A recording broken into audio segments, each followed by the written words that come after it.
మా కుటుంబంలో ఎలా ఉంటుందంటే రాయలసీమ ప్రాంతంలో క్రైస్తవులు కిందే కూర్చోవాలి, కుర్చీల్లో కూర్చోకూడదు. ఒక గ్లాసు మనం తాగే గ్లాసు వాళ్ళకి ఇవ్వకూడదు. వ్యాన్ వేసుకుని వచ్చారు, సినిమాల్లో చూపించినట్టుగా కింద పడేసి ఒక పిచ్చి కుక్కను కొట్టినట్టుగా కొడుతున్నాడు. ఆ సెంటర్లో అందరూ కూడా అడ్డుపడాలని చుట్టూ గుంపు కూడారు, కానీ ఎవరి వల్ల కాలేదు ఆయనను ఆపటం. రోడ్డు పక్కన డ్రైనేజీ ఉంటే నా తల నిరికించేసి గొంతు మీద కాలేసి తొక్కి, మరి నా గాజులు పగిలి రక్తం కారిపోతుంది, ఒంటి నిండా దెబ్బలు. నిన్న మొన్నటి దాకా రోగిష్టిది, అనాథ, కట్నం దాలేదు, ఇప్పుడు ఈ దేవుని తెచ్చి ఇంట్లో పెట్టింది. ఒకటే అడిగా, మా ఇంట్లో అందరూ అయ్యప్ప మాలలు వేసుకునేవారు, గురుస్వాములు, మేనమామలు కానీ నాన్నగారు కూడా గురుస్వామి. ఎవరూ తిరగని ఒక ప్రాంతంలోకి తీసుకెళ్ళి విజయవాడ బస్ స్టాండ్లో అమ్మోలో తీసుకెళ్ళి మరి అనాథ శవం, ఎందుకంటే ఎవరు రాలేదు అప్పటికి. ఆయన బ్రతికున్నప్పుడే ఆయన దగ్గర దుర్వాసన వస్తుంది. ఏ పూజలన్నా ముందు నేనే. రేపు పండగంటే రోజు నిద్రపోయేదాన్ని కాదు. పందిర్లు కడతా, పందిరి దగ్గర హడావుడి మొత్తం నేనే. నాకు ఒకటి అర్థమైంది ఏంటంటే, నేను పూజించిన వాటికి బ్రతికించటం చేత కాదు, మరి కనీసం నన్ను చంపనన్న ఎలా చచ్చిపోవాలో నాకు అర్థం కావట్లేదు. ఆ వయసు చంపనన్న చంపండి చావు కోసం మొక్కుకుంటున్న సందర్భం అది. నా పళ్ళు చూపించమని అడిగారండి. నా పళ్ళు, అప్పుడు నా పళ్ళు చూపిస్తే పిల్లులుకున్నట్టుగా ముక్కలు ముక్కలు రాలిపోయి ఉన్నాయి. 18 సంవత్సరాల వయసులో 80-90 సంవత్సరాలకు వాడాల్సిన హెవీ డోస్ మెడిసిన్. నా రోగం ఎలాంటిదంటే ప్రతిరోజు బ్లీడింగ్ అవుతూ ఉండేది. నేను 2-3 రోజులు ఫ్రీగా ఉండేదాన్ని, ప్రతిరోజు బ్లీడింగ్ అవుతూ ఉండేది.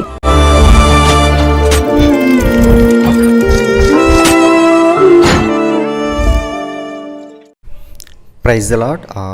నేను మీ తమ్ముడు జోషిని మరి ఒక సాక్ష్యంతో మీ ముందుకు రావడానికి దేవుడు ఎంతగానో కృప చూపించాడు. అందుకే దేవునికి వేలాది స్తుతి స్తోత్రములు. ఇప్పుడు ఏలూరు నుంచి విజయవాడ రావడం జరిగిందన్నమాట. అచ్చెన్నారెడ్డి గారంటే బయట ప్రపంచానికి ఎవరికి తెలియదు. అచ్చెన్నారెడ్డి గారంటే ఒక ఉన్నతమైన స్థితి. అచ్చెన్నారెడ్డి గారంటే అంటే ఓకకి ఎక్కడికో ఆలోచించుకుంటూ ఉంటారు, కానీ స్వయంగా ఆమెను దర్శించినప్పుడు, ఆ ఇంటికి వెళ్ళినప్పుడు, వాళ్ళ సంఘాలను చూసినప్పుడు అచ్చెన్నారెడ్డి గారంటే అంటే మీడియాలో ఎలా కనపడుతున్నారు, ఇప్పుడు ఇక్కడ ఎలా కనపడుతున్నారు అనేది చాలా ఆశ్చర్యం అన్నమాట. అచ్చెన్నారెడ్డి గారి సాక్ష్యం రాయలసీమలో ఒక నంద్యాల జిల్లాలో అచ్చెన్నారెడ్డి గారు ఉండేవారు. ఆ అమ్మగారి సాక్ష్యం తప్పుకోకుండా మొదటి నుంచి చివరి వరకు చూడండి. ఇప్పుడు ఏ పరిస్థితి గుండా పరిచయం స్టార్ట్ చేశారు, ఆ అమ్మగారు హైందవ కుటుంబంలో జన్మించి దేవుణ్ణి ఎలా తెలుసుకున్నారు, దేవుణ్ణి ఎలా తెలుసుకున్న తర్వాత దేవుడు ఎక్కడ దర్శనం ద్వారా ఆ సంఘం అంటే ఒక మాటలో చెప్పాలంటే లక్షల రూపాయల టర్న్ ఓవర్ చేసే బిజినెస్ని విడిచిపెట్టి ఇప్పుడు ఏమీ లేని స్థితిలో సేవ చేస్తున్నారు. కానీ చెప్పాను కదా, అచ్చెన్నారెడ్డి గారంటే ఒకలాగా ఆలోచించుకుంటూ ఉంటారు. అంటే మీడియాలో ఇప్పుడు నేను కనపడుతున్నాను, బ్రదర్ జోషి అంటే ఒకలాగా మీరు ఆలోచించుకుంటారు, కానీ స్వయంగా చూస్తేనే ఏదైనా అర్థమైద్ది. ఈ అమ్మగారి సాక్ష్యం తప్పకుండా మొదటి నుంచి చివరి వరకు చూడండి. అలాగే ఇప్పుడు ఇక్కడ చేస్తున్న పరిచర్య నిజంగా ఏంటంటే భారమైన పరిచర్య అండి. సువార్త లేని ప్రాంతం, భారమైన పరిచర్య. ఆనాడు ఏలియాకి కాకి ద్వారా ఆహారం ఎలా పంపిస్తారో దేవుడు, అదే రీతిగా ఏ రోజుకి ఆ రోజు స్తోమత దేవుడు ఇస్తున్నారు. లక్షల రూపాయలు టర్న్ ఓవర్ చేసే బిజినెస్ విడిచిపెట్టి దేవుడి మాటకు లోబడి అమ్మగారి భర్త, పిల్లలు కూడా ఇప్పుడు ఒంటరిగా ఉండి అద్దింట్లో ఉండి ఒంటరిగా ఉండి సేవ చేస్తున్నారు. తప్పుకోకుండా అమ్మగారి పరిచయం గురించి ప్రార్థన చేయండి. ఈ ప్రాంతంలో సువార్త ఆటంకములు ఎన్నో అనేకమైన ఉన్నాయి, వాటి గురించి అవి లయపరచాలని, ఇంకా సంఘము కొంచెం కట్టబడాలి. ఆ స్టెప్స్ కింద అవన్నీ కడుతుంటే అడ్డుకున్నారు, అవన్నీ కూడా జరగాలని చెప్పి అమ్మగారి గురించి ప్రార్థన చేయండి. అమ్మగారి పరిచయం గురించి కూడా తప్పుకోకుండా అందరూ సహాయపడమని ప్రార్థన చేస్తున్నాను. అమ్మగారి పరిచయం గురించి తప్పుకోకుండా అందరు ప్రార్థనలో జ్ఞాపకం చేసుకోండి. ప్రైజ్ లాడమ్మా. మిమ్మల్ని కలవడం నాకు చాలా సంతోషంగా ఉంది. ముఖ్యంగా ఈ సాక్ష్యాలు ప్రజలకు అందించడం వల్ల అనేక మంది రక్షణలోకి రావడం, అనేక మంది సత్యాన్ని తెలుసుకోవడం, అనేక మంది బలపడడం జరుగుతుంది. వాళ్ళకంటే ముందు నేను అనేక విషయాల్లో చాలా బలపడుతున్నాను. అందుకు దేవునికి మహిమ. మీరు హైందూరాలుగా ఉన్న మీరు, అంటే దేవుని ఎరగని మీరు దేవుని ఎలా తెలుసుకోవాల్సి వచ్చిందో మీ సాక్ష్యాన్ని చూస్తున్న వీక్షకులందరికీ పంచుకోమని కోరుచున్నానమ్మా. తప్పకుండా తమ్ముడు. మరి దేవుడు నాకు ఇచ్చినటువంటి మహాధన్యత అని నేను అనుకుంటున్నాను.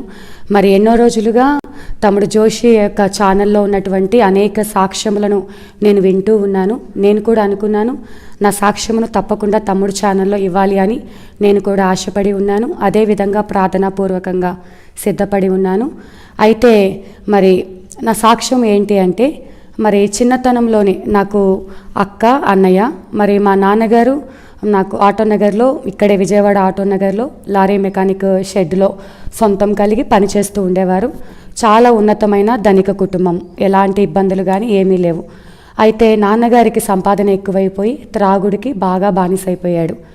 ఆ విధం చేత త్రాగి ప్రతిరోజు ఇంటికి వచ్చి గొడవ పడటం, అమ్మతో గొడవ పడటం వలన అమ్మ విసిగిపోయి ఒకానొక సమయంలో నాన్నని బెదిరిద్దామని కిరసనాయిలు పోసుకున్నారు. కానీ బెదిరిద్దామని పోసుకున్నటువంటి కిరసనాయిలు అనుకోకుండా కోపం ఎక్కువైపోవటం చేత మరి అలా ఇంటి వెనక్కి వెళ్ళి అలా అగ్గిపుల్ల గీసింది.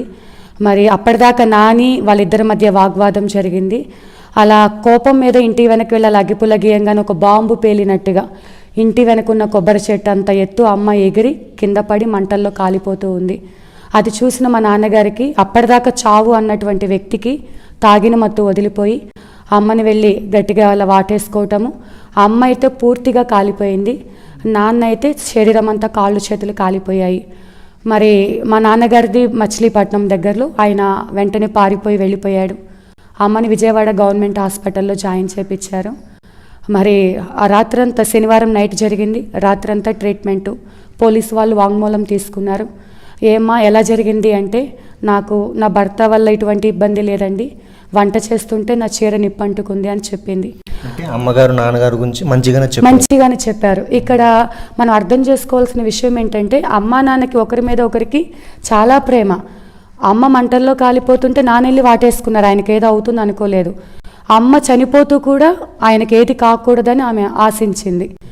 అందుచేత కానీ ఆ కుటుంబాన్ని విచ్ఛిన్నం చేసింది ఏంటంటే త్రాగుడు అనే వ్యసనం సాతాను కుటుంబాన్ని పతనం చేసింది. ఆ రీతిగా అమ్మ ఉదయం 9 గంటలకంతా చనిపోయింది. ఇంకా మేము చిన్నపిల్లలం. ఆ సమయంలో మాకు చిన్నప్పటి నుంచి అమ్మమ్మ తాతయ్య, నాయనమ్మ తాతయ్య ఎవరు పెద్దవాళ్ళు లేరు. చాలామంది బంధువులు ఉన్నారు, కార్యక్రమానికి వచ్చారు, వెళ్ళిపోయారు. ఇంకా అలాంటి సమయంలో మమ్మల్ని పెంచుకోవడానికి మా మేనమామలు ముందుకు వచ్చారు. అమ్మకి అన్నయ్య, తమ్ముడు 2 ఉన్నారు. మమ్మల్ని పంచుకున్నారు. అక్క పెద్ద మామయ్య, నేను చిన్న మామయ్య దగ్గర ఉంటానని, అన్నయ్య మగ పిల్లవాడు అక్కడ ఇక్కడ ఉంటాడు అని. అప్పుడు మీ సుమారు వయసు ఎంత ఉంటుంది? 4 సంవత్సరాలు. 4 సంవత్సరాలు. కొంచెం ఊహ తెలుసు ఇలా జరుగుతున్న కొన్ని గుర్తున్న సిచ్యువేషన్స్. మరి అన్నయ్య అటు వెళ్ళిపోతున్నప్పుడు, మీరు ఇటు వెళ్ళిపోతున్నప్పుడు, ఏం అమ్మ ఒక పక్కన దూరం అయిపోయింది, తండ్రి లేరు అన్నప్పుడు మీకు ఏమనిపించలేదమ్మా? చాలా బాధ, వేదన. అంటే అసలు అన్నయ్య, అమ్మ అందరూ ఒక్కటేసారి కళ్ళకు కనపడటం మానేశారు. నాన్న వెళ్ళిపోయారు. నాన్న ఉండేవారు, నాన్నతో బాగా ఎఫెక్షన్ ఉండేది. నాన్న కనపడకుండా వెళ్ళిపోయారు. వీళ్ళెవ్వరు కూడా అమ్మ కంటే ఎక్కువ అనిపించలేదు. ఎందుకంటే అప్పుడు ఇంకా పాలు తాగుతున్నాను. మరి అక్క ఇలా అందరూ కూడా ఒక్కసారిగా దూరం అయిపోయారు. కలుసుకుంటున్నాము, అయినా ఆకలేస్తుంది అని చెప్పే సందర్భము లేదు. లేకపోతే రాత్రిపూట నిదట్లో అమ్మ కావాలని మా అక్క చేతిని పట్టుకొని, ఆ చేతిని ఇలా పట్టుకొని ఏడ్చుకుంటూ, చేతిని రుద్దుకుంటూ అలా ఎప్పటో ఏడ్చి నిదట్లోకి వెళ్ళిపోయేదాన్ని. కొంతకాలం అక్కని నన్ను ఒక చోట పెట్టారు. ఇలా జరుగుతున్న సమయము ఇంకా సంవత్సర కాలం తర్వాత నాన్నకి గాయాలన్నీ మానిపోయాయి. ఎప్పుడన్నా వచ్చి చూడటానికి వచ్చేవారు. వచ్చినా కూడా విపరీతంగా తాగే వచ్చేవారు. అయితే ఇలా ఉన్న సమయంలో మేము హైందవ కుటుంబం కాబట్టి మా ఇంట్లో అందరూ అయ్యప్ప మాలలు వేసుకునేవారు, గురుస్వాములు. మేనమామలు కానీ నాన్నగారు కూడా గురుస్వామి. అట్లా నాన్నకు ఒక ఆలోచన కలిగింది. ఏమనంటే, మాల వేసుకుంటే మందు మానేస్తాను, నా పిల్లల్ని తీసుకొని ఒక ఇల్లు తీసుకొని, ఆల్రెడీ ఇల్లు తీసుకున్నారు, మా సామానాన్ని షిఫ్ట్ చేశారు, ఆ ఇంట్లో మమ్మల్ని పెట్టాలి అనుకున్నారు. మాల వేసుకున్నారు. ఆ మాల వేసుకున్న కొద్ది రోజులకే నాన్నకి బుగ్గ మీద చిన్న పొక్కులాగా వచ్చింది. ఆ పొక్కు వేడి చేసిందేమో అనుకొని హాస్పిటల్కి తిరిగారు, తగ్గలేదు. డౌట్ వచ్చి టెస్టులన్నీ చేపిస్తే తెలిసింది ఏంటంటే అది వేడి చేసి వచ్చింది కాదు, క్యాన్సరు. అది కూడా చాలా లాస్ట్ స్టేజ్లో ఉంది. గుంటూరు లేదా పుట్టపర్తిలో కీమోథెరపీ ఇస్తారు, వెంటనే వెళ్ళిపోవాలని చెప్పారు. అప్పుడు నాన్న వదిలేసి మాల తీసివేసి పుట్టపర్తికి వెళ్ళిపోయారు. వెళ్ళిపోయి కొన్ని నెలలు రాలేదు. వెళ్ళేటప్పుడు నాన్న బాగానే వెళ్ళారు, కొంచెం వాపు ఉంది అంతే జస్ట్. కానీ తిరిగి వచ్చేటప్పటికి నాన్నకు బుగ్గలేదు.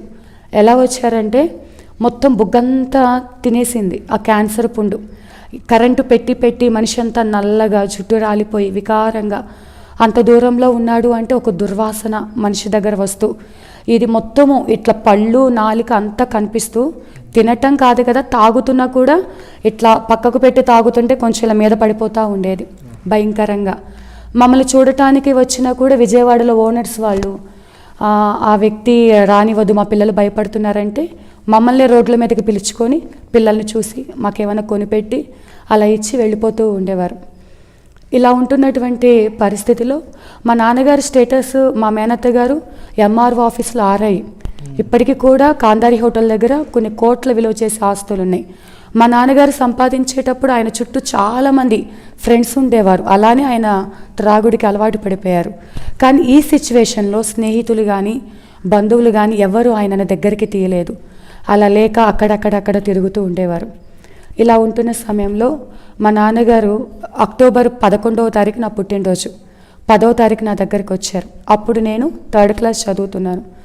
ఆ సమయంలో వచ్చామ్మా, రేపు నీ పుట్టినరోజు కదా, నీకు గౌన్ కొని పెడతానని బిసెంట్ రోడ్డుకి తీసుకెళ్ళి మరి ఆ రాత్రంతా తిప్పుతా, పగలంతా రాత్రి అయ్యేంత వరకు తిప్పి నాకు గౌను అన్నీ కొనిపెట్టి, నాన్న నిద్ర వస్తుంది ఇంటికి తీసుకెళ్ళంటే ఈ ఒక్క పూట నాతో ఉండవా అమ్మ అన్నారు.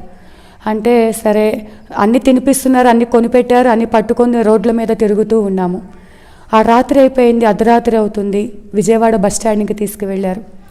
నాన్న నిద్ర వస్తుంది అంటే ఎవరు తిరగని ఒక ప్రాంతంలోకి తీసుకెళ్ళి విజయవాడ బస్ స్టాండ్లో ఆ మూల తీసుకెళ్ళి నన్ను అక్కడ పడుకోమంటున్నారు. నాన్న ఇక్కడ చాప బెడ్షీట్ ఏం లేదు, ఇక్కడ నేను పడుకోను, నన్ను ఇంటికి తీసుకెళ్ళిపో అంటే నాన్న కన్నీటితో అమ్మ ఈ ఒక్క పూట నాతో ఉండవా అన్నారు. అని సరేనని నాన్న మాట కాదని లేక ఆయన భుజం మీద ఒక టవల్ మాత్రమే ఉంది, ఆ టవల్ బస్ స్టాండ్లో వేసి నన్ను పడుకోబెట్టారు.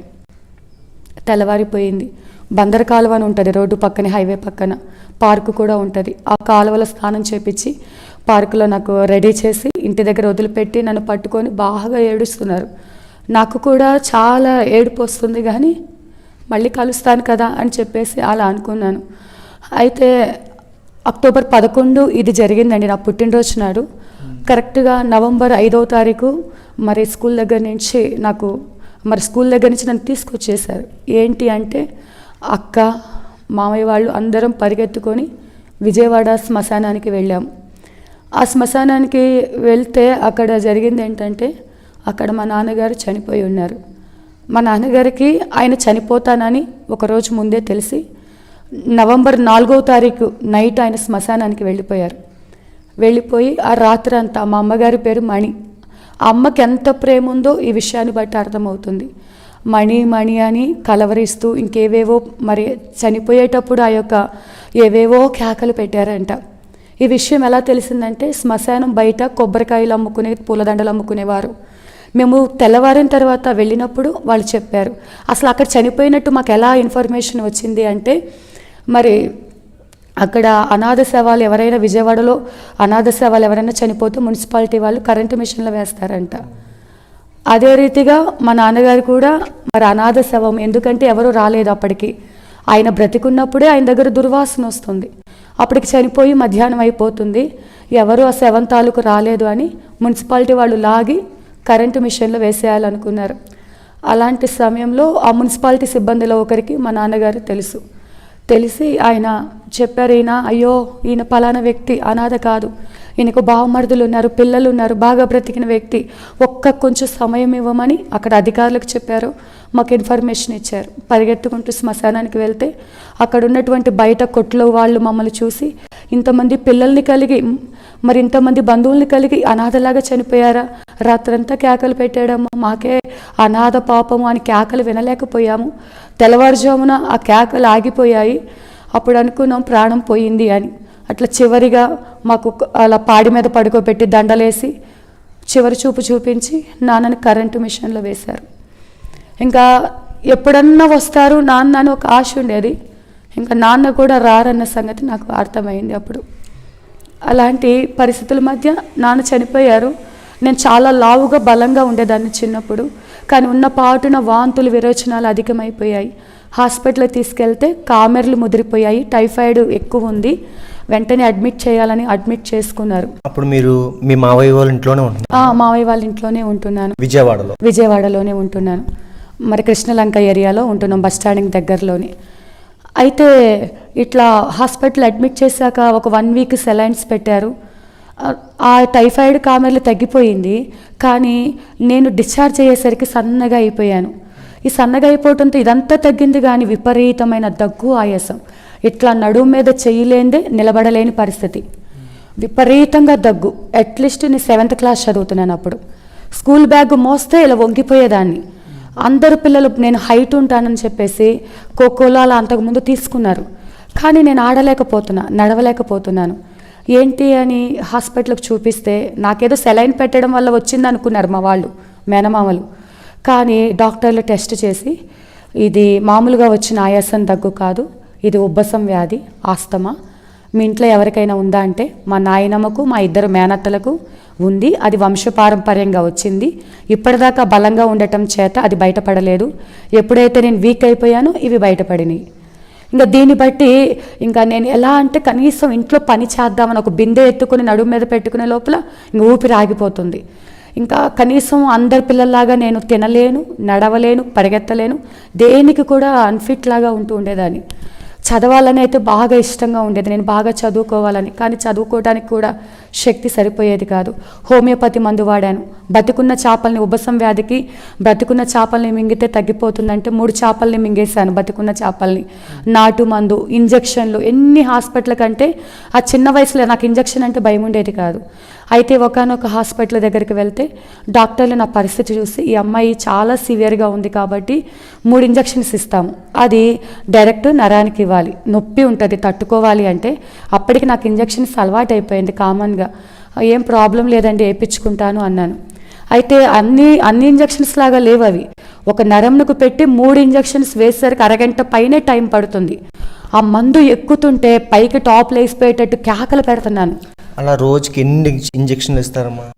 రోజు కాదు, ఆ డాక్టర్ చెప్పిందైతే జస్ట్ ఇప్పుడు ఇస్తున్నాము, ఎప్పుడు ఇవ్వకూడదు, ఇవి సీరియస్గా ఉన్నప్పుడు ఇవ్వాలి అని డాక్టర్లు నాకు చెప్పారు.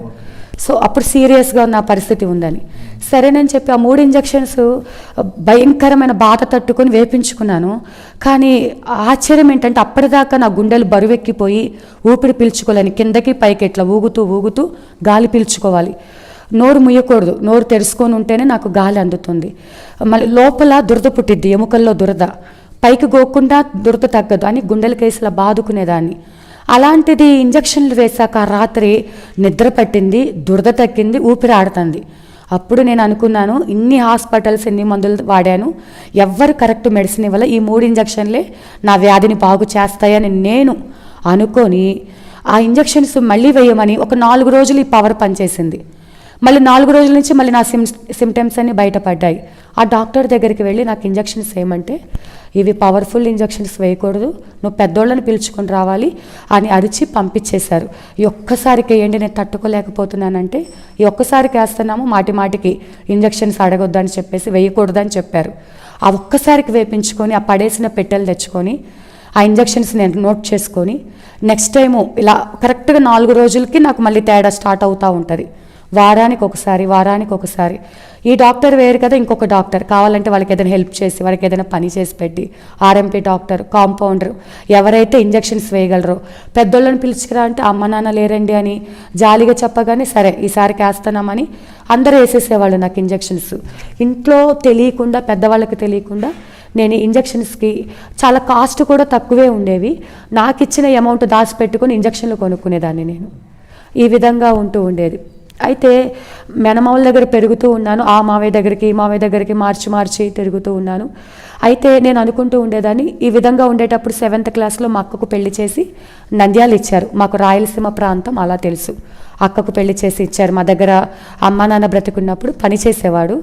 ఆయనే ఇష్టపడి అక్కని కట్నమేమొద్దు అనుకొని అక్కని చేసుకొని వెళ్ళారు. 3 ఏళ్ళు తిరిగి పెళ్లి చేసుకున్నాడు. నన్ను ఎత్తుకొని తిప్పినటువంటి వ్యక్తి మా దగ్గర పని చేశాడు. చిన్నప్పటి నుంచి ఆయనకి నేను అన్నయ్య తెలుసు. బావా అని కాదు కానీ మామయ్య అని పిలిచేవాళ్ళం ఆయనని. అయితే సెలవులకి ఎప్పుడైనా వెళ్తూ ఉన్నప్పుడు నన్ను అక్క బావ చాలా బాగా చూసుకునేవాళ్ళు.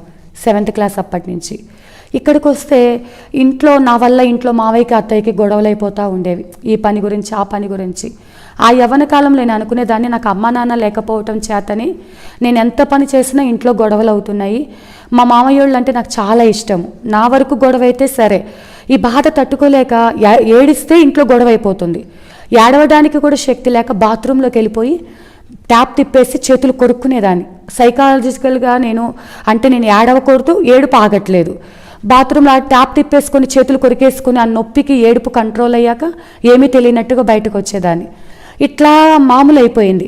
ఇలా ఉంటున్న సమయంలో నాకు ఒకరోజు ఆలోచన వచ్చింది, నాకంటే ఓకే కానీ మా మావయ్యకి కూడా ఇబ్బంది అయిపోతుంది కదా, మా అక్క దగ్గరికి వెళ్ళిపోతే ఎలాగూ సెలవులు వస్తాయి, మా అక్క బావ నన్ను బాగా చూసుకుంటారు, అక్కడికి వెళ్ళిపోదాము, ఇంకా రాకూడదు, ఇక్కడ నా వల్ల వీళ్ళకి కూడా ఇబ్బంది లేకుండా ఉంటుంది అని నేను అలా ఆలోచించేసి ఈసారి సెలవులు వచ్చాయి. అప్పుడు నేను అక్క దగ్గరికి వెళ్ళిపోయానండి. వెళ్ళిపోయి సెలవులు 1 నెల 2 నెలలు ఉంటాయి కదా, అలా అయిపోయాక వచ్చేస్తాను అనుకున్నారు మామయ్య వాళ్ళు. కానీ సెలవులు అయిపోయినాయి, నేనైతే రాలేదు. మరి ఫోన్లు చేస్తున్నారు రమ్మని చెప్పి, కానీ నేనైతే రావడానికి ఇష్టపడలేదు. ఇలా ఉన్నప్పుడు వాళ్ళు, మా అక్క చెప్పింది, వాళ్ళు ఉంటారు ఇక్కడ, చదువుకుంటుందిలే మామయ్య, ఇక్కడ మేము చూసుకుంటాము, వదిలేసేయండి, మేము బాగా చూసుకుంటామని చెప్పింది. ఇంకా అలాంటి సమయంలో నేను చదువుకుంటూ ప్రైవేట్ స్కూల్లో జాబ్ చేస్తూ ట్యూషన్ చెప్పుకుంటూ ఒక 1 ఇయర్ పాటు చాలా హ్యాపీగా ఉన్నా. ఇప్పుడు నాకు ఫ్రీడమ్ దొరికింది. చిన్నప్పటి నుంచి భయపడుతూ ఉన్నాను. ఇప్పుడు మా అక్క, మా మామయ్య వీళ్ళు కదా, నన్ను ఎవరు ఏమి అనరు, స్వేచ్ఛగా ఉండొచ్చు అనే ఫీలింగ్లో 1 సంవత్సర కాలం పాటు ఉన్నాను. ఈ క్రమంలో నేను ఎంత విగ్రహారాధన అంటే, మా మేనమామలకు లారీలు ఉండేవి. ఆ లారీలలో షిరిడీకి తిరుపతికి ఫ్రీగా తీసుకెళ్తూ ఉండేవారు. వాళ్ళ చూసి భక్తి నేను ఇంకా ఎక్కువ, పెద్ద జడని అలా యవనస్తురాలు గుండు చేపించేసుకోవటము. కార్తీక మాసాల్లో ఉపవాసం ఉంటారు మామూలుగా, చన్నీటి స్నానాలు చేసి. ఉబసం వ్యాధి ఉన్నోళ్ళు చన్నీటి స్నానాలు చేయకూడదు, కానీ నేను చన్నీటి స్నానాలు చేసేసి ఏ పూజలన్నా ముందు నేనే. రేపు పండగంటే రోజు నిద్రపోయేదాన్ని కాదు. పందిర్లు కడతా, పందిరి దగ్గర హడావుడి మొత్తం నేనే. ఆ పువ్వులు ఎన్ని కిలోల పువ్వులైనా కట్టడం, అక్కడ అలంకరించడం, 9 రోజులు కానీ 11 రోజులు కానీ అంతా అలా చేస్తూ ఉండేదాన్ని.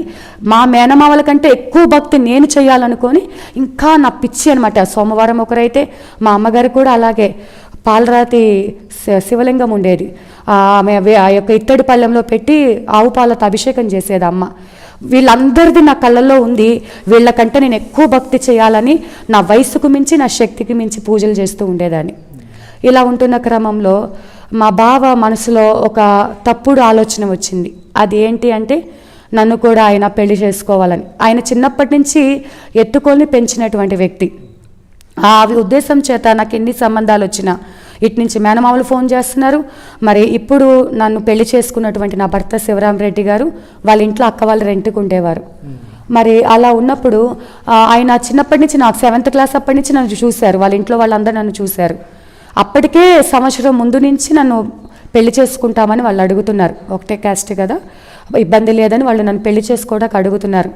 అయితే మా బావకి పెళ్లి చేసే ఉద్దేశం లేక ఇది ఎవరికి చెప్పలేదు. అయితే ఒకనొక సమయంలో నేను పనిచేసే స్కూల్ దగ్గరికి నా భర్త వాళ్ళ తరపు అన్నయ్యలు, బావలు, 10 మంది పెద్ద మనుషులు వచ్చి నాతో మాట్లాడారు. అమ్మ, మా అబ్బాయి నేను ఇష్టపడుతున్నాడు, నీకు అమ్మ నాన్న లేరంట, నీకేదో ఒంట్లో బాగోదంట, నువ్వు కట్నం తేకపోయినా పర్లేదు, మీ వాళ్ళని ఆల్రెడీ అడిగాము, వాళ్ళు రెస్పాండ్ అవ్వటం లేదు, అయితే నీకు ఇష్టమని ఒక్క మాట చెప్పు. డైరెక్ట్గా మీ దగ్గరికి వచ్చి అడిగారు? మా స్కూల్ దగ్గరికి వచ్చి నన్ను పిలిపించి అడిగారు. వాళ్ళందరూ చిన్నప్పటి నుంచి చూసిన వాళ్ళు, అంకుల్ అంకుల్ అంటూ ఉండేదాన్ని పెద్దవాళ్ళందరూ. ఏంటి అంకుల్ ఇలా వచ్చారు అంటే, మాట్లాడాలి. ఏంటి అంటే, ఇలా ఇష్టం. అప్పటిదాకా ఇష్టం అన్న సంగతి నాకు తెలియదు. ఈయన ఇష్టపడుతున్నారని, నాకు ఇంట్లో అడిగారని, పెళ్లి సంబంధం మాట్లాడుతున్న, ఇవన్నీ నాకు తెలియదు. కాకపోతే భావ ప్రవర్తనలో మార్పు వచ్చింది. ఎలాగైనా అక్కడి నుంచి నేను బయటపడాలని ఎదురు చూస్తున్నాను. వెళ్ళిపోతే మేనమామల దగ్గరికి వెళ్ళిపోతే వాళ్ళు నన్ను యాక్సెప్ట్ చేస్తారా, వాళ్ళు పిలిచినప్పుడు నేను వెళ్ళలేదు. అలా అని నేను ఎక్కడికి వెళ్ళాలో నాకు అంత ధైర్యం లేదు. కరెక్ట్ టైంకి వాళ్ళు వచ్చి పెళ్లి చేసుకుంటాం అన్నప్పుడు వాళ్ళంతా ఉన్నతమైన కుటుంబం, మంచివాళ్ళు, చిన్నప్పటి నుంచి చూసిన కుటుంబం. నేను వెంటనే దేవుడు, నేను పూజలు చేశాను కదా, వాళ్ళే నాకు అవకాశం ఇచ్చారనుకొని నాకు ఇష్టమే అన్న. మళ్ళీ మీరు ఎదురు తిరగకూడదు, అడ్డం తిరగకూడదు అన్నారు. లేదండి నాకు ఇష్టమే అని చెప్పాను. ఆ విధంగా ఈరోజు వచ్చి మాట్లాడి వెళ్ళారు. కరెక్ట్గా ఒక 4-5 రోజులు, వారం లోపలే వచ్చి వ్యాన్ వేసుకొని వచ్చారు, సినిమాల్లో చూపించినట్టుగా వ్యాన్ వేసుకొని వచ్చి వ్యాన్ ఎక్కమంటున్నారు. ఎక్కడికండి అంటే, ఈరోజు నీ పెళ్ళి, మేము అన్నీ శ్రీశైలంలో ఏర్పాట్లు చేసి వచ్చాము. అన్నారు. అదేంటి ఈరోజు నా పెళ్ళ, నేను ఇంట్లో చెప్పలేదు, సినిమాలో చూపించినట్టుగా ఒక లెటరు, నా బట్టలు చాలా ఉన్నాయి, మా అక్క పిల్లలంటే ఇష్టం, అట్లా ఏది కూడా. మరి ఏది అంటే ఇప్పుడు వస్తేనే పెళ్లి చేస్తాం, నువ్వు ఇష్టమే అని చెప్పావుగా అన్నారు. చేసే ఇది లేక వెంటనే ఆ వ్యాన్ ఎక్కి వాళ్ళతో వెళ్ళిపోయాను స్కూల్ నుంచి. స్కూల్లో మీ అక్కకి బావగారికి చెప్పారమ్మా? తెలియదండి, వాళ్ళకి స్కూల్లో నుంచి స్కూల్లోనే.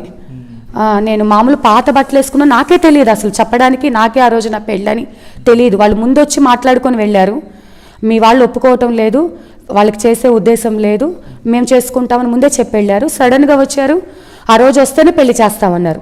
నేను ఎలాగైనా బయటపడాలనే ఉద్దేశంతో మరి వాళ్ళతో పాటు వెళ్ళిపోవటం జరిగింది.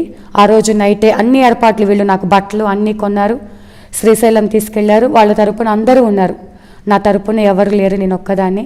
ఆ విధంగా శ్రీశైలంలో ఒక గుడిలో మా పెళ్లి జరిగింది.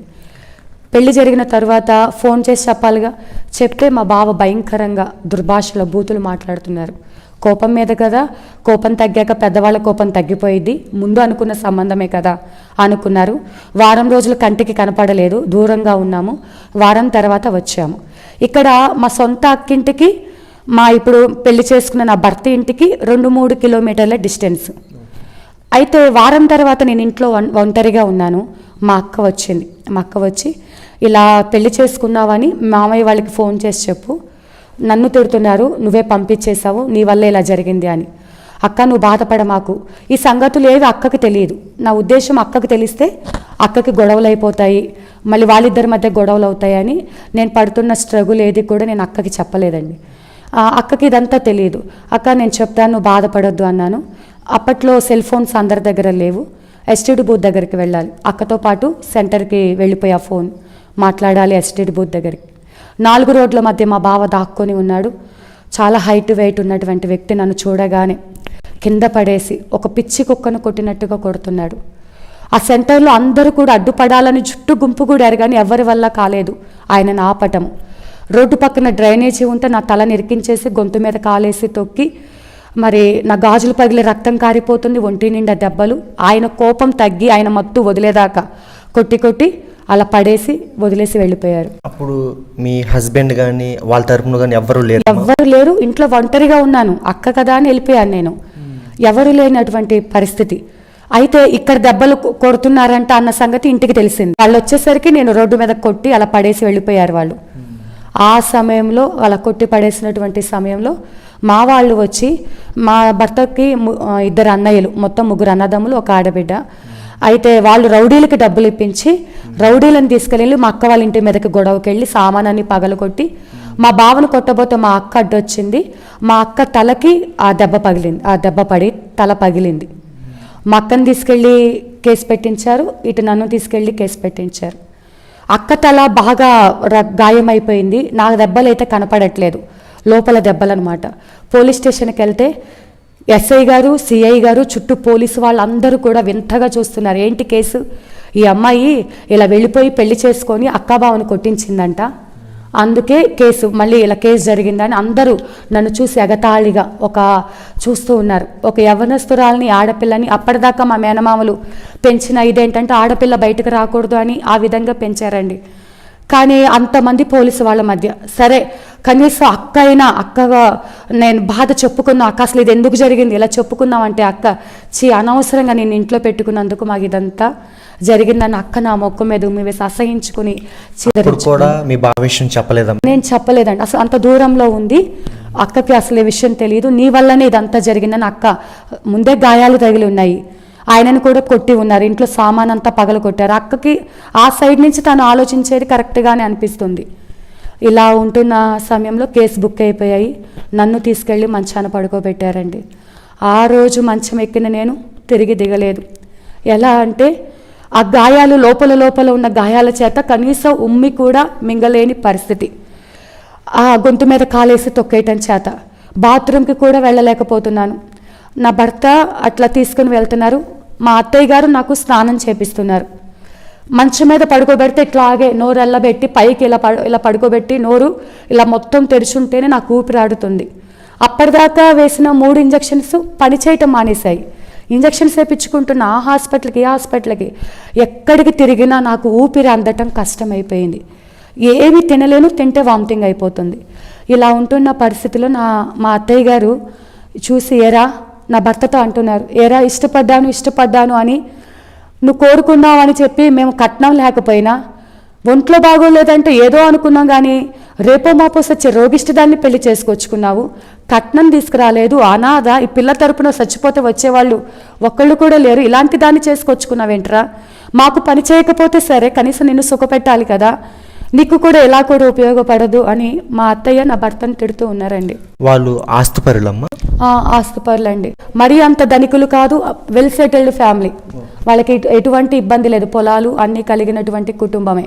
ఇలాంటి దాన్ని చేసుకొచ్చుకున్నామని తిడుతూ ఉంటే రోషం తెచ్చుకొని మంచం దిగటానికి కూడా ఓపిక లేక, నేను ఎంతమందికి అయితే పూజలు చేశానో వాళ్ళందరికీ కూడా నేను మొక్కుకుంటున్నాను, వాళ్ళందరికీ పేరు పేరున పలానా రోజు ఇది, పలానా రోజు వీళ్ళకి చేసే వీళ్ళకి. నా 10th ఫస్ట్ క్లాస్లో పాస్ అయితే గురువారం రోజు హారతి ఇస్తానని ఈ చేతిలో హారతి ఇచ్చాను. మరి నేను పూజించిన దేవుళ్ళకి అందరికీ కూడా పేరున పిలుస్తున్నా. ఇక చివరిగా ఎవరి నుంచి కూడా నాకు జవాబు రావట్లేదు. నాకు ఒకటి అర్థమైంది ఏంటంటే, నేను పూజించిన వాటికి బ్రతికించటం చేత కాదు, మరి కనీసం నన్ను చంపనని ఎలా చచ్చిపోవాలో నాకు అర్థం కావట్లేదు. ఆ వయసులో నాకు చంపండి అని చావు కోసం మొక్కుకుంటున్న సందర్భం అది. అలా ఉంటున్న సమయంలో ఒక హాస్పిటల్కి వెళ్ళాము. డాక్టర్ దగ్గరికి వెళ్ళినప్పుడు ఆ డాక్టర్లు చెప్పింది ఏంటంటే, ఈ అమ్మాయి ఎక్కువ కాలం బ్రతకదు, అయినా హైదరాబాద్లో మాసప్ ట్యాంక్ దగ్గర మహావీర్ హాస్పిటల్ అని ఉంటుంది, అక్కడ బాంబే నుంచి ఒక డాక్టర్ వస్తారు, ఆ డాక్టర్ అపాయింట్మెంట్ మేము తీసుకుంటాము, మీరు వెళ్తా అంటే సరేనని సంతోషంతో ఒక అపాయింట్మెంట్ తీసుకొని కష్టంగా ఒక 1 month ముందు అపాయింట్మెంట్ తీసుకొని వెళ్ళామండి. వెళ్ళాక డాక్టర్లు అన్ని టెస్టులు చేస్తున్నారు. మామూలుగా యూజువల్గా అందరూ కూడా టెస్ట్ చేసేటప్పుడు మాట్లాడిస్తూ ఉంటారు డాక్టర్లు. ఆ డాక్టర్ నాతో చాలా మాట్లాడుతున్నారు, నేను భయపడతానని మాట్లాడుతున్నారేమో అనుకున్నాను. అయితే ఆ డాక్టర్లు అన్ని టెస్టులు చేసి పక్కన కూర్చోబెట్టి నా భర్తతో చెప్పిన సంగతి, ముస్లిం డాక్టరు, పెద్ద వయసు కలిగిన ఆయన, తెలుగు సరిగ్గా రాదు, ఎంతకాలం అయిందిరా పెళ్లి చేసుకొని అన్నాడు. అంటే 3 నెలలు అయింది అప్పటికి మా పెళ్ళై కేవలం. ఏంట్రా ఇలాంటి దాన్ని పెళ్లి చేసుకున్నావు అన్నాడు. ఆయన షాకింగ్, అంటే వచ్చిరాని తెలుగులో ఆయన అంటే విన్నా నేను షాక్ అయిపోయి, ఆయన ఏంటండి చాలా యాక్టివ్గా ఉంటుంది, స్కూల్లో టీచరు, ట్యూషన్ చెప్తుంది, అసలు అప్పటిదాకా నేను నాలో జబ్బు ఉన్న సంగతి ఎవరికి తెలియదు, అంత యాక్టివ్గా ఉండేదాన్ని స్కూల్లో కానీ ఇంటి దగ్గర కానీ, అలా ఉంటున్న బాగుండేదండి. మధ్య దెబ్బలు తగిలాయి, అప్పటి నుంచి ఇలా అయిపోయింది. అంటే దెబ్బల వలన కాదు, నా పళ్ళు చూపించమని అడిగారండి. అప్పుడు నా పళ్ళు చూపిస్తే పిల్లులుకున్నట్టుగా ముక్కలు రాలిపోయి ఉన్నాయి. ఇప్పుడు నాకున్న పళ్ళు పెట్టుడు పళ్ళన్నీ, పైన కూడా ఇంకా ముక్కలు ఉంటాయి, మీరు గమనించినట్టయితే ముక్కలు ఉంటాయి. ఇలా మొత్తము కూడా ముక్కలు అయిపోయి ఉన్నాయి.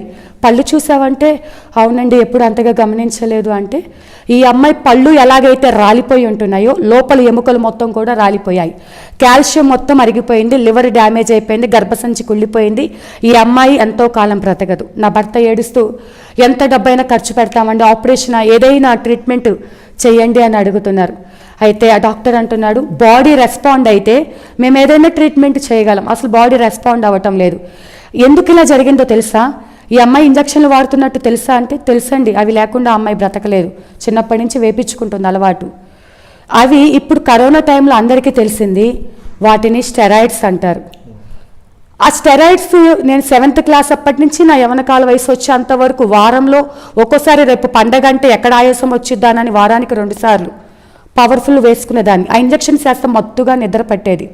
చక్కగా ఆ మత్తుకు అలవాటు పడిపోయి ఆ ఇబ్బంది పడలేక ఆ ఇంజక్షన్స్ పని చేయటం మానేశాయి. డాక్టర్ చెప్పింది ఏంటంటే, అప్పుడు నా వయసు 18 సంవత్సరాలు.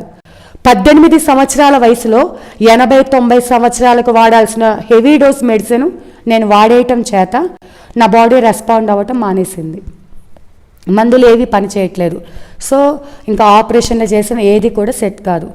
లాస్ట్ చూపు వెంటిలేటర్ మీద ఇలా ఐసీలో అలా పెడతారు, ఉంచుతా అంటే ఉంచండి, లేదు చిన్న వయసుగా అందరినీ చూసుకుంటూ ప్రాణం పోతుందంటే తీసుకెళ్ళిపోండి. ఎక్కువ రోజుల్లోనే, వారమో 10 రోజులు, ఈ వారం 10 రోజులు కూడా ఒక గాజు బొమ్మలాగా అలా చూసుకుంటూ ఎదురుగా పెట్టుకొని చూసుకుంటూ ఉండాలి అని చెప్పి మందులు కూడా రాయకుండా వెనక్కి పంపించేశారండి. ఇప్పటికీ కూడా హాస్పిటల్ ఉంది, మరి ఆ డాక్టర్ గారు ఉన్నారో లేదో నాకు తెలియదు, కానీ మరి అప్పట్లో నా రిపోర్ట్స్ అన్నీ కూడా ఉన్నాయండి. అయితే ఆ టైంలో నన్ను విజయవాడకి, నాకున్నది మేనమామలు మాత్రమే, వారికి ఫోన్ చేసి చెప్తే వెంటనే వాళ్ళు గుంటూరులో, విజయవాడలో పెద్ద పెద్ద డాక్టర్స్ ఉన్నారు, వచ్చేసేయండి అన్నారు. ఫస్ట్ గుంటూరుకి వెళ్ళి అక్కడ అపాయింట్మెంట్ తీసుకున్నాం. సేమ్ యాజువల్గా అలాగే చెప్పారు. విజయవాడలో అదే చెప్పారు, అంతకంటే ఇంకా సివియర్గా చెప్పారు. ఇలా ఉంటున్న సమయంలో నన్ను అత్తయ్య వాళ్ళ మేనమామ వాళ్ళ ఇంటికి తీసుకెళ్ళి పడుకోబెట్టారు. మామూలుగా మా వాళ్ళ ఇల్లు ఎలా ఉంటుందంటే చుట్టూ మొత్తం ఫొటోస్, దండలు, ఒక గుడిలాగా ఉంటుంది. కానీ ఇంట్లో ఏవీ లేవు. ఇంకా ఇల్లు ఖాళీ చేశారేమో, సర్దుకోలేదేమో అనుకున్నాను. కానీ తెల్లవారుజామున నాకు ఒక పెద్ద ఏడుపు వినిపిస్తుంది. ఏంటి ఆ ఏడుపు అంటే, మా పెద్ద మామయ్య గారు నిలువు మోకాళ్ళు వేసి ఏసయ్యా ఏసయ్యా అని గట్టిగా ప్రార్థన చేస్తూ ఉన్నారు, ఏడుస్తూ. ఒకప్పుడు గురుస్వామి అన్నారు. గురుస్వాములు వాళ్ళ లారీలలో షిరిడికి తిరుపతికి తీసుకెళ్ళినటువంటి వ్యక్తులు ఆశ్చర్యపోయా ఈయన నోట. ప్లస్ ఈయన సేవకుల్ని చూసినా ఎవరినైనా చూసినా వాళ్ళని చూసి వీళ్ళు క్రైస్తవులు, సేవకులు బ్యాగులు వేసుకొని కానుకల కోసం తిరుగుతారు, ఈ స్త్రీలేమో భర్తలు బ్రతికుడగానే వెధవరాళ్ళలాగా తిరుగుతూ ఉంటారని తిట్టే వ్యక్తి. ఏంటి నేను చూసేది నిజమా కాదా? తెల్లవారిన తర్వాత వాళ్ళు చెప్పిన సాక్ష్యం ఏంటి అంటే, నేను అక్క వాళ్ళ ఇంటికి వెళ్ళిపోయాక వాళ్ళకున్న లారీలు యాక్సిడెంట్ అయిపోయి అప్పులు పాలైపోయారు. ఫైనాన్స్ వాళ్ళు లారీలు తీసుకెళ్ళిపోయారు. అప్పులు వాళ్ళు వచ్చి మీద పడితే వాళ్ళు తట్టుకోలేక, అవమాన భారం తట్టుకోలేక, తింటాకి తిండి లేక, పిల్లల్ని కూడా పెంచుకోలేక, ఒకప్పుడు ఉన్నతమైన కుటుంబం, ఆ స్థితికి వచ్చేసరికి వాళ్ళలో వాళ్ళు అనుకున్నారంట చనిపోవాలి అనుకొని పురుగు మందు డబ్బా తెచ్చి ఇంట్లో పెట్టుకున్నారంట. అవమానాలు తట్టుకోలేక సూసైడ్ ప్లాన్ చేశారు. ఆ సమయంలో ఆ ఇంటికి మాకు తెలిసిన బాగా దగ్గర ఒక సేవకుడు వస్తూ ఉండేవాడు. ఆ సేవకుడు వచ్చిన ప్రతిసారి టిఫిన్కి వచ్చాడు, టీకి వచ్చాడని ఎగతాళి చేసేవాడు. ఆ సేవకుడు ప్రార్థన చేస్తుంటే దేవుడు మాట్లాడాడంట, నువ్వు ప్రేమిస్తున్న ఆ కుటుంబం, నువ్వు వెళ్తున్న ఆ కుటుంబము చనిపోవాలనుకుంటున్నారు, నువ్వు వెళ్ళి చెప్పు, వాళ్ళు చనిపోవటానికి వీలు లేదు, నేను బ్రతికించుకుంటా, నా సాక్షులుగా నిలబెట్టుకుంటానని ఆ సేవకుడితో దేవుడు మాట్లాడితే, అయ్యా వాళ్ళు నన్నే ఎగతాళి చేస్తున్నారు, వాళ్ళు మామూలు మనుషులు కాదు అంటే పరిశుద్ధాత్మ దేవుడు బలవంతం చేయటం చేత ఆయన వచ్చి, అమ్మ పైకి అందరూ నవ్వుతూ బాగానే ఉన్నారు, భయపడుతూనే, అమ్మ దేవుడు ఇలా చెప్పమన్నాడు, మీరు చనిపోవాలనుకుంటున్నారంట అని చెప్పంగానే వాళ్ళు గట్టిగా ఏడవటం ప్రారంభించారు. ఎందుకంటే ఆల్రెడీ ఆ రోజు పురుగు మందు డబ్బా తెచ్చి ఇంట్లో పెట్టుకున్నారు. ఆ సంగతి ఎవ్వరికీ తెలియదు. చూచుచున్న దేవుడు మన దేవుడు. హల్లెలూయా. మరి ఆ దేవుడు ఆ సంగతి సేవకుడికి బయలుపరిచినప్పుడు అప్పుడు వాళ్ళ మనోనేత్రాలు వెలిగించబడ్డాయి. మేము ఇంట్లో చనిపోవాలనుకున్న సంగతి ఎవరికి తెలియదు, మాకు మాత్రమే తెలుసు. కానీ ఈ సంగతి తెలియచేశాడంటే నీ దేవుడు నిజమైన దేవుడే, ఈ దేవుడు జీవం కలిగిన దేవుడే, చూచుచున్న దేవుడే అని ఆ రకంగా మా మేనమామలు దేవుడిని నమ్ముకోవటం జరిగింది. ఇప్పుడు చావు బ్రతుకుల మధ్య ఉంటున్న నాకు ఈ సాక్ష్యం అంతా చెప్పి, అమ్మ మేము ఎలా చేసేవాళ్ళమో నీకు తెలుసు కదా, ఆ దేవుడి దగ్గరకు వస్తే నిన్ను బ్రతికిస్తాడని. ఎంతమంది మేనమావులమ్మా? 2 మేనమావులండి. ఇద్దరు రక్షించబడ్డారు. కుటుంబం అంతా రక్షణ పొందారు. ఒకళ్ళ తర్వాత ఒకళ్ళు, ఫస్ట్ పెద్ద మావయ్య, తర్వాత చిన్న మావయ్య, వారి ఇంట్లో వాళ్ళు అందరూ కూడా రక్షణ పొందారు. మొదటగా నేను వెళ్ళకముందే మా చిన్నత్తయ్య గారికి దేవుడు అంటే ఇష్టమయ్యి వెళ్తూ ఉండేది. ఆమెకు కొన్ని దురాత్మలు పట్టడం చేత ఆమె వెళ్తే ఆమెను ఎగతాళి చేసేవాడు మా పెద్ద మావయ్య. భర్త బ్రతుకుంటే కానీ బొట్టు తీసేసింది, అలా తిట్టేవాళ్ళు అనమాట. సో అందరూ కూడా మార్పు చెందారు. ఇప్పుడు నన్ను తీసుకెళ్తే నాకు ఈ దేవుడు అంటే ఇష్టం లేదు. నాకు చాలామంది దేవుళ్ళు ఉన్నారు కదా, కానీ మా మేనమావలు అంటే ఇష్టం.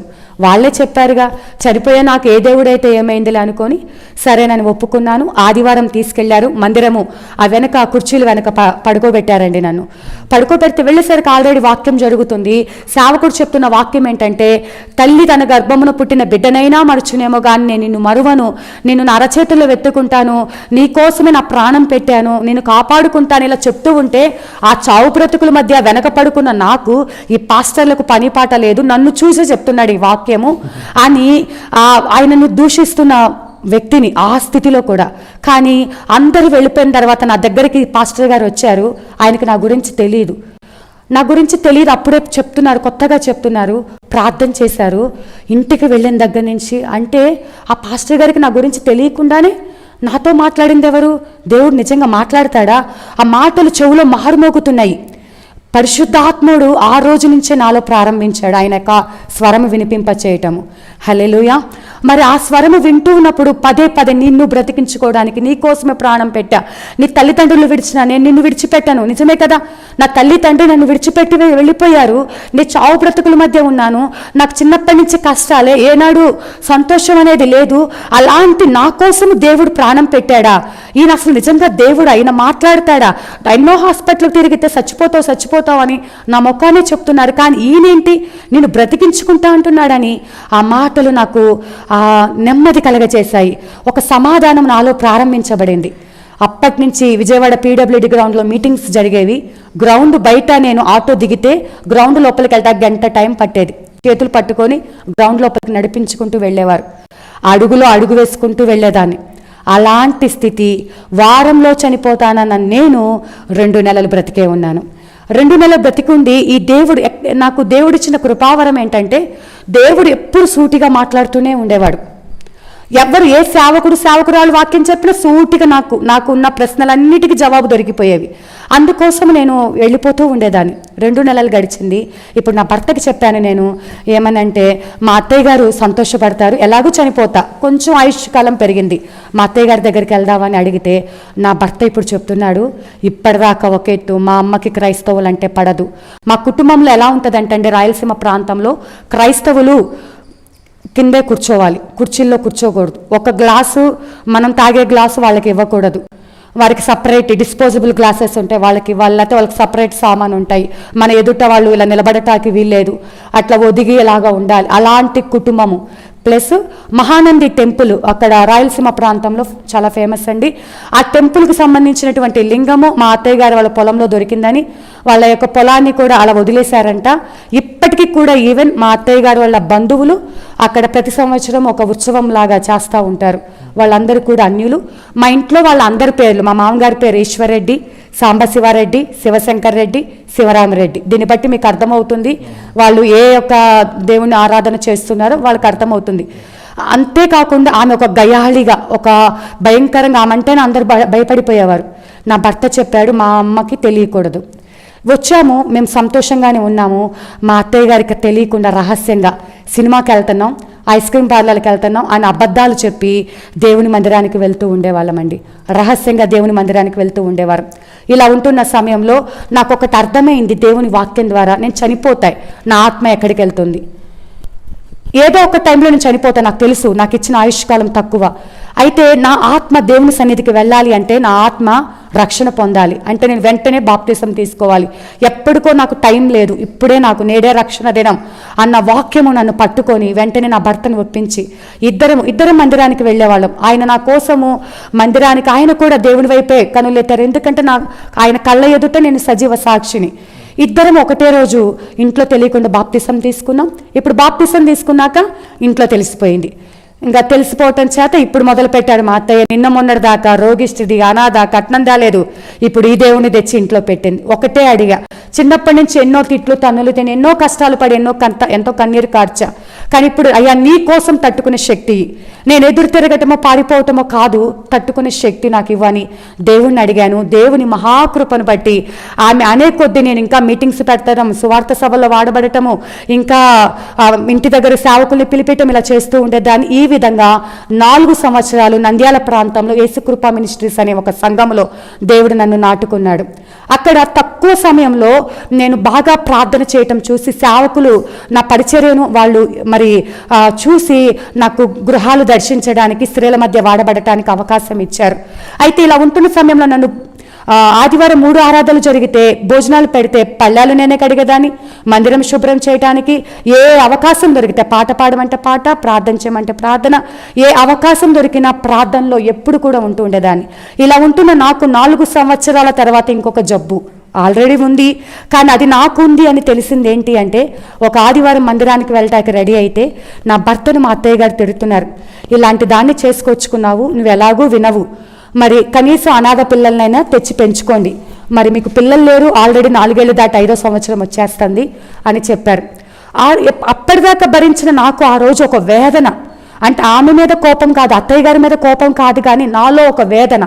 ఆ వేదన తీసుకెళ్ళి ఆరాధన జరుగుతుంది, బలిపీఠం దగ్గర ఇటు రీతిగా మోకరించి అందరూ పాటలు పాడుతున్నానే, కన్నీటితో నానిపోతూ ఉంది. అట్లా ఒకటే దేవుణ్ణి అడుగుతున్నా, ప్రభా నువ్వు నా తల్లిగా తండ్రిగా ఉంటా అన్నావు కదా నాన్న, నేను ఫస్ట్ దేవుణ్ణి తెలుసుకున్నప్పటి నుంచి ఆయన నాకు ఏదైతే వాగ్దానం చేశాడో నాన్న నాన్న అని పిలిచేదాన్ని. నాన్న నాకు తండ్రిగా నీవు ఉన్నావు కదా, నన్ను కుళ్ళిపోయిన నా శరీరాన్ని బ్రతికించిన నీకు కుళ్ళిపోయిన నా గర్భం తెరవటం నీకు అసాధ్యము కాదు. నువ్వేం చేస్తావో తెలియదు నాన్న, నాకు మాత్రము సంతానం కావాలి, నా గర్భం తెరవబడాలి. ఎంతమందికి పరిశుద్ధ గ్రంథంలో అద్భుతాలు చేసావు, నాకు చెయ్యి అని చెప్పి ఇలాగానే గొడవ పడినట్టుగా, ఒక తండ్రి దగ్గర కుమార్తె గొడవ పడినట్లుగా ఇలాగ పెనుగులాడుతూనే ఉన్నాను. ఆరాధన స్టార్ట్ అయింది, సేవకులు అభిషేకంతో నింపబడ్డారు. ఆ ఆరాధనలు నాకు తెలియకుండానే బలమైన అభిషేకం నా మీదకి దిగి వచ్చింది. హల్లెలూయా. ఆ అభిషేకము దిగిరాగానే నేను అన్య భాషలు మాట్లాడుతున్నాను. సేవకులు ఒక ప్రవచనం రిలీజ్ చేశారు. అదేంటి అంటే, ఇక్కడ ఒక స్త్రీ రక్తస్రావ వ్యాధితో బాధపడుతుంది, ఆ వ్యాధిని నేను పిండంగా మార్చబోతున్నాను, నువ్వు విశ్వాసంతో నీ గర్భం మీద చేపట్టుకో, నువ్వు మీదటికి ఈ స్థలంలో, ఏ పరిశుద్ధ స్థలంలో నిలబడి బిడ్డను ఎత్తుకుని నువ్వు సాక్ష్యం చెప్పబోతున్నావు అంటే, ఎంతో మంది పిల్లలు లేని వాళ్ళు ఉన్నారు. మా సంఘం చాలా పెద్దది, 1000 మంది సంఘం.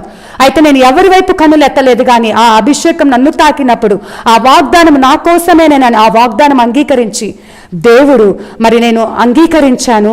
ఆ యొక్క కృపచేతని ఆ నెలలోనే నా గర్భాన్ని తెరిచాడండి. హల్లెలూయా. ఆ గర్భాన్ని తెరిచాడు. వెంటనే కన్సీవ్ అయ్యాక హాస్పిటల్కి వెళ్ళాలి, కానీ మా అత్తయ్య గారు అన్నారు వెంటనే హాస్పిటల్కి వెళ్ళడానికి వీల్లేదు, ఎందుకంటే బ్లీడింగ్ ప్రాబ్లం ఉంది. నాకు ఎందుకంటే నా రోగం ఎలాంటిదంటే ప్రతిరోజు బ్లీడింగ్ అవుతూ ఉండేది. స్త్రీకి నెలలో 3 రోజులు వస్తే ఆ బాధ ఎంతో కష్టం, కానీ నేను 2-3 రోజులు ఫ్రీగా ఉండేదాన్ని, ప్రతిరోజు బ్లీడింగ్ అవుతూ ఉండేది. ఇలాంటి నాకు కుళ్ళిపోయిన నా గర్భం తెరవబడుతుందంటే ఎవరికి అది నమ్మశక్యంగా లేదు. కానీ దేవుడి వాగ్దానం నేను నమ్మాను, నా గర్భం తెరవబడింది. కానీ అత్తయ్య గారు అన్నారు 4వ మాసం వచ్చాక వెళ్తే అప్పుడు నిలబడినట్టు అన్నారు. సరే, 4వ మాసం వచ్చాక ఇప్పుడు హాస్పిటల్కి వెళ్తే మరి డాక్టర్లు చెప్పిన సంగతి ఏంటి అంటే, ఎవరు లేరు. అప్పుడు ఒంటరిగా వెళ్ళాను, నా భర్త వదిలిపెట్టేసి వెళ్ళిపోయారు. నాకు ఎవరు లేరు కాబట్టి ఒంటరిగా హాస్పిటల్కి వెళ్తే అన్ని టెస్టులు చేశాక డాక్టర్లు చెప్పిన సంగతి, నీతో పాటు ఎవరు రాలేదండి, నీకే చెప్పాలా, నాకే చెప్పండి అని. అప్పుడు డాక్టర్లు చెప్పిందంటే, బేబీ అయితే ఉంది కానీ బేబీకి హార్ట్ బీట్ లేదు, వెంటనే అబార్షన్ చేయాలి, లేదంటే తల్లి ప్రాణానికే ప్రమాదం. కనీసం నువ్వు 2nd మంత్ 3rd మంత్ వస్తే ఏదైనా మెడిసిన్ పెట్టేవాళ్ళము, కానీ నువ్వు ఇంత లేటుగా వచ్చావు కాబట్టి నువ్వు ముందే వీక్గా ఉన్నావు, వెంటనే అబార్షన్ అడ్మిట్ అయిపో అన్నారు. అంటే లేదండి, నా భర్తను తీసుకొని ఈవినింగ్ అయినా రేపైనా వస్తాను అని నేను ఇంటికి వచ్చేసి ఇంట్లో చెప్పాను. నా భర్త మా అత్తయ్య గారు ముందే తెలుసుగా పిల్లలు పుట్టారని, నీకే అపాయం అంటే నా భర్త వెంటనే అబార్షన్ చేపించారు. ఒకటి వెనకాల ఒకటి ఇలా వస్తున్నప్పుడు మీకు భయం అనేది అనిపించలేదమ్మా? ఆ భయం కాదు, కానీ దేవుణ్ణి ఎరగక ముందు కృంగి, నాకు అమ్మ నాన్న లేనందుకే నేను కష్టాలు పడుతున్నాను అని ఒక కృంగుదల ఉండేది.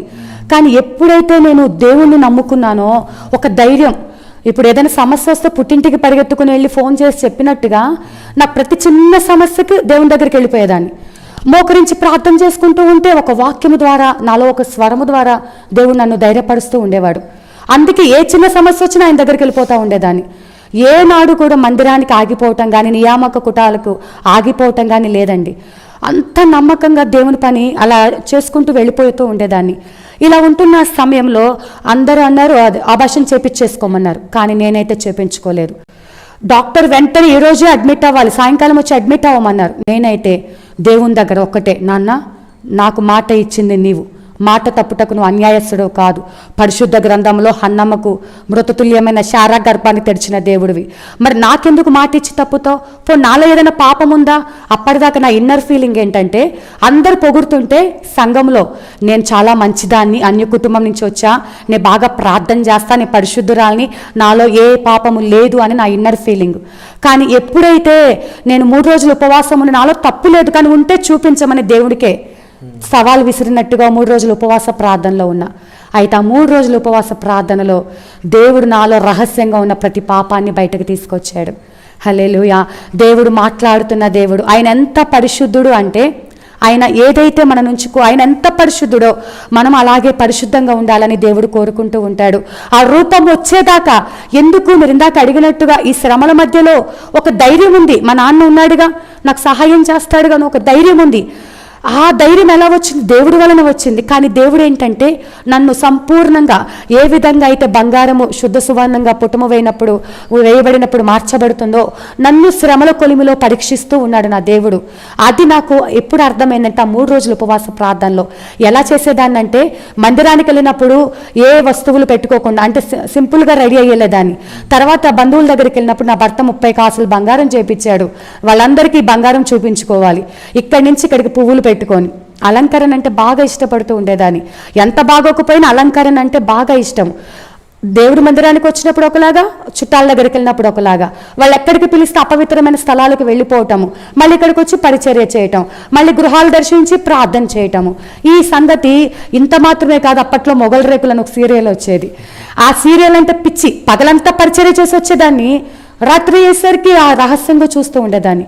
ఈ 3 రోజుల ఉపవాస ప్రార్థనలో దేవుడు మాట్లాడితే కింద పడి డొల్లి ఏడుస్తున్నా. నేను రహస్యంగా చూసినటువంటి నా కనులతో చేసిన పాపము, నా అంతరంగంలో ఉన్న పాపము, నా నట్టన జీవితం, దేవుడు అంటున్నాడు కదా, వేసినైనా క్షమిస్తాను కానీ వేషధారాన్ని నేను క్షమించనని చెప్పి అంటున్నాడు. నేను చేసినటువంటి ఆ వేషధారణ భక్తి అంతా కూడా నాకు బయలుపరిచినప్పుడు దేవుని దగ్గర నా యొక్క కన్నీటితో దేవుని దగ్గర ఒక తీర్మానం చేసుకొని, ప్రభా ఇప్పటిదాకా మనుషులను సంతోషపెట్టే భక్తి చేశాను, అయినా ఆ ధర్మశాస్త్ర కాలంలో లాగైతే ఏ అగ్నిగంధకాలు కురవబడో రాళ్లతో కొట్టబడిని చనిపోవాలి నా నటన జీవితానికి, నా మార్పు లేని జీవితానికి. కానీ నువ్వు నాకు ఆయుష్ కాలాన్ని ఇచ్చి కుళ్ళిపోయిన నా శరీరాన్ని నువ్వు జీవింపచేసి ఇన్ని సంవత్సరాలు బ్రతికిస్తే ఇంకా నేను దుఃఖపెడుతున్నా, నీ గాయాలు రేపుతున్నాను అని చెప్పేసి దేవునితో తీర్మానం చేసుకొని, నాకు బాబు కావాలి, ఆడపిల్ల మగపిల్లడే కాదు, నాకు సమూయేలుని ఏ విధంగా హన్నమ్మకి ఇచ్చావో నాకు బాబుకి కావాలి, ఆ బాబుకి అభిషిక్త్ అని పేరు పెట్టుకుంటా, నీ సేవకి ఇస్తా చదివించి అని చెప్పి అలా సేవ తీర్మానం చేసుకున్నానండి. ఆ నెక్స్ట్ డే 3 రోజులు ఉపవాస ప్రార్థన తర్వాత హాస్పిటల్కి వెళ్ళాను. మామూలుగా రెగ్యులర్గా ఇలా అబార్షన్కి ముందైనా అలాగ స్కాన్ చేయండి ఒకసారి అని చెప్పాను. స్కాన్ చేస్తే డాక్టర్లు చెప్పింది ఏంటంటే అబార్షన్ అవసరం లేదు, బేబీ హెల్దీగా ఉందని డాక్టర్లు చెప్పారండి. దేవుడి నామానికి మహిమ. అయితే ఇలా ఉంటున్న క్రమంలో నెలలు నిండాయి. మరి చక్కగా దేవుని పనిలో వాడబడుతూ ఉన్నాను. ఇంకా నమ్మకంగా, ఇంకా రోషం కలిగి ఉపవాసాలు ఉంటూ నెలలు నిండేదాకా దేవుని పరిచర్యలోని నేను వాడబడ్డాను. 2008 నుంచి దేవునితో ఒక మాట ఇచ్చా, అయ్యా ఇక మీదట నా కుమారుడు సేవ చేసేంత వరకు నేను అనేక ప్రాంతాలలో నేను సాక్షిగా తిరుగుతాను, ఎంత దూరమైనా, ఎంత ఖర్చు అయినా, ఎంతైనా వెళ్తూ ఉండేదాన్ని అని అలాగ మీటింగ్స్కి వెళ్ళిపోతూ ఉండేదాన్ని. మరి దేవుని మహాకృపను బట్టి అనుకున్న రీతిగానే దేవుడు నాకు ఒక భయంకరమైన పరిస్థితుల మధ్య ఆ డెలివరీ టైంలో కూడా 4 కేజీల బేబీ ఉండటం చేత ఆపరేషన్ చేసిన 2లో ఒకళ్ళే బ్రతుకుతారన్నారు. నార్మల్ డెలివరీ కాదు అన్నారు. అయితే నాకు ఆస్తమా ఉండటం చేత ఈ యొక్క గుండెకు కూడా ఏదో తేడా వచ్చింది, ఈసీజీ ప్రాబ్లం వచ్చింది, అన్ని సంతకాలు చేయించుకున్నారు. 2లో ఒకరే బ్రతికే ఛాన్స్ ఏదైనా కావచ్చు అని. కానీ నేనైతే ఒకటే ప్రార్థన, ప్రభు ఆపరేషన్ చేసి నాకు నువ్వు ఖచ్చితంగా మగబిడ్డనిస్తావు, కానీ ఆపరేషన్ చేస్తే నా శరీరం పనికిరాంది, డాక్టర్లకు ఘనత వెళ్తుంది, కానీ ఇది నా శరీరం బలహీనమైనదే, కానీ నీ వాగ్దానము అందరూ చూడాలి అంటే ఆపరేషన్ జరగకుండా నాకు నార్మల్ డెలివరీ కావాలని ఆ శిలువ సన్నిధిని జ్ఞాపకం చేసుకుంటూ ప్రార్థన చేసుకుంటున్నాను. ఆపరేషన్కి అన్నీ రెడీ చేశారు, కానీ 4 కేజీలు ఉన్న మగబిడ్డ నార్మల్ డెలివరీతో దేవుడు నాకు బహుమానంగా ఇచ్చి ఉంటున్నాడండి. హల్లెలూయా. మరి ఆ విధము చేత 2008 నుంచి అనేక ప్రాంతాల్లో వాడబడుతున్నా. ఒకప్పుడు తింటాకి తిండి లేదు నాకు, అంటే అడిగితే ఏమన్నా అంటారేమో, స్వీట్స్ అంటే ఇష్టం, స్వీట్ షాప్లో చూసి అది తింటే బాగుంటుంది కదా అని, ఎవరైనా మంచి బట్టలు వేసుకుంటే ఆ బట్టలు వేసుకుంటే బాగుంటుంది కదా అలా అనుకుంటూ ఉండేదాన్ని. దేవుడు నాకు 3 బట్టల షాపులు, నా కింద పనివారు, మరి సేవకుల దగ్గరికి వెళ్ళి వాళ్ళకే ఎదురిచ్చి మరి పెట్టే అంత స్థితినిచ్చాడు. ఇలా జరుగుతూ ఉంది. తర్వాత పాపనిచ్చాడు. అనేక ప్రాంతంలో దేవుడు బలంగా వాడుకుంటున్నాడు. మా అత్తయ్య గారు కూడా ఆమెకు వచ్చిన మోకాళ్ళ నొప్పులు బట్టి ఆమె మార్పు చెందింది, ఒక బావగారి కుటుంబం రక్షణ పొందింది. అంత సాఫీగా జరిగిపోతున్న సమయంలో 2017లో నాకు మనసులో ఒక కొరత, దేవుడు నాకు ఏదో మరి మాట్లాడాలని ఆయన మరి నాకు ప్రేరేపించినప్పుడు 40 రోజులు ఉపవాస ప్రార్థన ఉన్నాను. ఆ 40 రోజుల ఉపవాస ప్రార్థనలో దేవుడు నాతో మాట్లాడారు. ఏమని అంటే, గాఢాంధకారపు లోయలో నిన్ను ఎట్టి రీతిగా నేను నడిపించి విడిపించాను, నీవు అనేక నా జనుల దగ్గరికి వెళ్ళి నువ్వు విడిపించాలి అని చెప్పి పిలిచారు. ఆ యొక్క స్వరము. ఇంకోటి దర్శనము, పెద్ద పాలరాతి మందిరము, కల్వరి కృపా మినిస్ట్రీస్ అని పెద్దదండి, చాలా పెద్ద అని పాలరాతి మందిరం మీద కల్వరి కృపా మినిస్ట్రీస్ అని నల్లటి గ్రైనైట్ మీద గోల్డెన్ లెటర్స్తో మరి కనిపించింది. అది మా ఆత్మీయ తండ్రి వాళ్ళ పిల్లలు వచ్చి, నా పిల్లలు పక్కన చిన్న చిన్న పిల్లలు ఉన్నారు, నేను ఓపెనింగ్ చేస్తున్నాను. అదేంటి, నేను సేవ చేయాలని నాకు ఆశ లేదు, సంఘ పరిచర్య చేయాలని ఆశ లేదు, ఒక సువార్థికురాలుగా చేద్దామని మాత్రమే నా ఆలోచన. కానీ దేవుడు సంఘ పరిచర్య మినిస్ట్రీ, నా పిల్లలు ఇంకా చిన్నగా ఉన్నారు, కల్వరి కృప మినిస్ట్రీస్ అని ఒక పేరు నాకు చూపించారు. ఈ స్వరము ప్లస్ ఇది చూపించిన ప్రభా నాకు శక్తి సరిపోలేదు. సాక్ష్యం చెప్పడానికి వెళ్తుంటే యవనస్తురాలు నిండు యవన కాలంలో ఉండి ఒంటరిగా తిరిగేస్తుంది, రోజులు బాగోలేదని అందరూ ఎగతాళి చేస్తున్నారు. నా భర్త ఇంకా సేవలోకి రాలేదు కాబట్టి. అయితే నేను బలహీనురాలిని కదా ప్రభా, నాకు అవసరమా ఈ సేవని చేయలేనంటే దేవుడు వాగ్దానం ద్వారా మాట్లాడాడు, బలహీనత లేనిదే నా శక్తి పరిపూర్ణమవుతుంది, నా కృప నీకు చాలును అని. స్వరము ద్వారా మాట్లాడాడు, లేఖనము ద్వారా మాట్లాడాడు, దర్శనము ద్వారా మాట్లాడాడు. రూఢీపరచుకోవడానికి మూడింటిని బట్టి ఆధారం చేసుకున్నా.